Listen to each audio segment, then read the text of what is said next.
Hi hello friends, இந்த வீடியோவில் என்ன பார்க்க போகிறோன்னா சுவையான தின்ன திகட்டாத காலிஃப்ளவர் பக்கோடா எப்படி பண்ணுறதுன்னு பார்க்க போகிறோம்.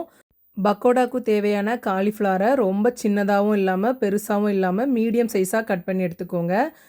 நெக்ஸ்ட்டு காலிஃப்ளவர் நல்லா க்ளீன் பண்ணுற அளவுக்கு தேவையான தண்ணி எடுத்து ஒரு பாத்திரத்தில் கொதிக்க வைங்க. அது கொதித்து வர்ற டைம் கொஞ்சமாக உப்பும் மஞ்சத்தூள் சேர்த்து கலக்கி விட்டு ஓரமாக எடுத்து வச்சுக்கோங்க. இந்த காலிஃப்ளவர் நார்மலாக வெயிட் லாஸ் பண்ணுறவங்க வேக வச்சு சாப்பிட்றப்ப வெயிட் லாஸ் ஈஸியாகவே ஆகுங்க. விட்டமின் சி இருக்கிறனால நம்மளோட ஸ்கின்னோட ஆரோக்கியம் ரொம்பவே நல்லாயிருக்கும். நார்ச்சத்து அதிகமாக இருக்கிறனால ஜீரண பிரச்சனை இருக்காது. இப்போ நம்ம இறக்கி வச்சுருக்க சுடு தண்ணியில் கட் பண்ணி வச்சுருக்கிற காலிஃப்ளவரை உள்ளே ஆட் பண்ணிக்கோங்க. 2 to 3 மினிட்ஸ் அப்படியே உள்ளே போட்டு ஒரு மூடி போட்டு மூடி வச்சுக்கோங்க. நீங்கள் இப்போ தான் நம்ம சேனல் ஃபஸ்ட் டைம் பார்க்குறீங்கன்னா சப்ஸ்கிரைப் பண்ணிவிட்டு பக்கத்தில் ஆல் பட்டன் இருக்கும் ப்ரெஸ் பண்ணுங்கள். அப்போ தான் நான் போடுற வீடியோவோட நோட்டிஃபிகேஷன் உங்களுக்கு உடனுக்குடனாக வரும். வீடியோவை ஸ்கிப் பண்ணாமல் முழுசும் பாருங்கள். இப்போ 2 to 3 மினிட்ஸ் ஆயிடுச்சுங்க. சுடுதண்ணியில் போட்ட காலிஃப்ளவரை நம்ம தனியாக எடுத்துக்கலாம். நார்மல் டேப் வாட்டரில் எடுத்து போட்டு எடுக்க போகிறோம். ஏன் இதில் போட்டு வாஷ் பண்ணுறோன்னா அந்த பூச்சி வேஸ்ட்டெல்லாம் அதில் தாங்க இருக்கும். ஸோ இப்போ நம்ம இதில் போட்டு கிளியர் பண்ணுறப்ப நல்ல வேஸ்ட்டெல்லாம் மேலே மிதந்து வந்துடுங்க.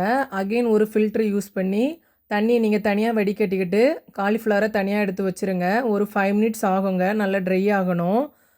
அதுக்கப்புறம் நம்ம காலிஃப்ளவர் ரெகுலராக இந்த மாதிரி ஆயிலில் செஞ்சு சாப்பிடக்கூடாது. நம்மளோட ஹெல்த்துக்கு அது நல்லதும் இல்லை. மாதத்தில் ஒரு 2 வாட்டி உங்களுக்கு ஈவினிங் ஸ்நாக்ஸ் எதனா சாப்பிட்ற மாதிரி இருந்துச்சுன்னா வீட்டிலே ஃப்ரெஷ்ஷாக ஆயிலில் செஞ்சு நீங்கள் சாப்பிடுங்க.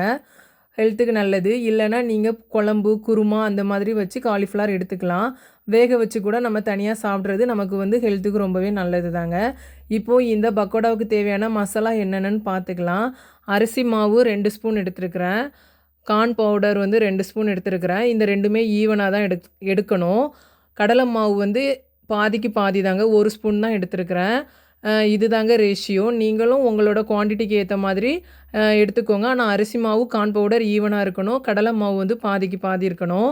பக்கோடாவுக்கு தேவையான மசாலா காரத்துக்கு ஏற்ப சில்லி பவுடர் சேர்த்துக்கோங்க. நான் கொஞ்சம் கலருக்காக காஷ்மீர் சில்லியும் எடுத்துருக்கிறேன். நான் இதுக்கு கரம் மசாலா எடுத்துருக்கிறேன். சப்போஸ் உங்கள்கிட்ட சிக்கன் 65 இல்லைனா கோபி மஞ்சூரிக்குன்னு தனி பவுடர் இருக்குது. அந்த மசாலா உங்கள் வீட்டில் இருந்துச்சுன்னா நீங்கள் அது கூட ஆட் பண்ணிக்கலாம். அப்புறமா இஞ்சி பூண்டு பேஸ்ட்டு நல்லா ஃப்ரெஷ்ஷாக அரைச்சி எடுத்துருக்கிறேன். இப்போ இதை ஒரு பாத்திரத்தில் எடுத்து மாவு மசாலா எல்லாமே ஒன்றா சேர்த்து நல்லா நான் காமிக்கிறேன்ல இந்த மாதிரி மிக்ஸ் பண்ணுங்கங்க. ஒன்றோட ஒன்று மிக்ஸ் பண்ணி வர்றப்ப அந்த மசாலாவோட இது மாவில் நல்லாவே கோட் ஆகும். அதுக்கப்புறமா கொஞ்சமாக தண்ணி சேர்த்து ரெடி பண்ணிக்கோங்க மாவு. பஜ்ஜி லெவல் போகக்கூடாது. கொஞ்சமாக தெளித்து தான் நம்ம ஆட் பண்ணுற மாதிரி இருக்கும். இந்த காமிக்கிறேன்ல இந்த மாதிரி தான் இருக்கணும். அதாவது கொஞ்சம் தண்ணி ஆட் பண்ணி கொஞ்சம் நீங்கள் மிக்ஸ் பண்ணுறப்ப நம்மளோட காலிஃப்ளவர் ஆட் பண்ணுறப்ப இந்த மாதிரி கோட் ஆயிருங்க. இது கோட் பண்ணி ஒரு 5 to 10 மினிட்ஸ் அப்படி ஓரமாக வச்சுக்கோங்க. அப்போ தான் அந்த மசாலா மாவு எல்லாமே நம்ம காலிஃப்ளவரோட எல்லா இடமும் போய் நல்லாவே ஒட்டியிருக்கும். நம்ம ஃப்ரை பண்ணி எடுக்கிறப்பவும் நல்ல டேஸ்ட்டாக மசாலா பிரியாத மாதிரியும் இருக்கும். நெக்ஸ்ட்டு காலிஃப்ளவரை ஃப்ரை பண்ணி எடுத்துக்கலாம். அதுக்கு ஒரு பேன் எடுத்து ஃப்ரை பண்ணுறதுக்கான ஆயில் ஆட் பண்ணியிருக்கிறேன்.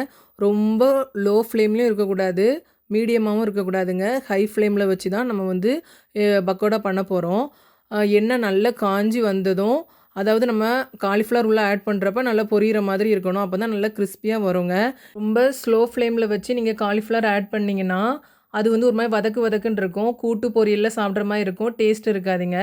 இம்பார்ட்டன்ட் டிப்ஸே என்னென்னா இந்த பக்கோடா போடுறப்ப காலிஃப்ளவர் பக்கோடாவாக இருந்தாலும் சரி, ஆனியன் பக்கோடா எதுவாக இருந்தாலும் நமக்கு ரோட்டோர கடையில் இருக்கிற மாதிரி கிறிஸ்பியாக மொறுன்னு வேணும்னா ஆயில் கொதிக்கிற ஸ்டேஜில் உள்ளே போட்டு அப்படியே பக்கத்தில் இருந்தே புரட்டி எடுத்துடணும். அடுப்பில் போட்டுட்டு பக்கத்தில் எங்கேயாச்சும் போனீங்கன்னா அப்படியே தீஞ்சு போயிடுங்க. ஸோ பார்த்தீங்களா, வீடியோவில் காமிக்கிற மாதிரி தான் எனக்கு அவுட்புட் வந்திருந்து.